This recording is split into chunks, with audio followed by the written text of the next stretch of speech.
महायुतीमधील धुसफूस सपाट्यावर येऊ नये, जाहीर वाद टाळा। महाराष्ट्र भाजपच्या बैठकीमध्ये अमित शहांनी सूचना दिल्याची सूत्रांची माहिती।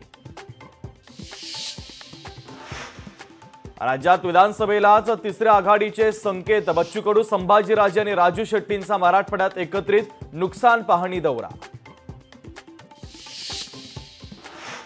प्राथमिक शिक्षण मातृभाषेतच व्हावं, केंद्रीय मंत्री आणि अमित शहा यांच्याकडून शिक्षण पद्धतीमध्ये बदलाचे संकेत। शिक्षण संस्थांना मिळालेल्या निधीवरून जीएसटीच्या विरोधात आम आदमी पक्ष आक्रमक, तर जीएसटी परिषदेमध्ये आप नेत्या आतिशी केंद्राच्या निर्णयाला विरोध करणार। केंद्रीय गृहमंत्री अमित शहा लालबागच्या राजाच्या दर्शनाला जाणार। मुख्यमंत्री शिंदे, उपमुख्यमंत्री देवेंद्र फडणवीसही उपस्थित असणार। मध्य रेल्वेच्या मोटरमनचा आंदोलनाचा इशारा। सक्तीच्या निवृत्तीच्या शिक्षेविरोधात एल्गार लोकल सेवा कोलमडण्याची शक्यता।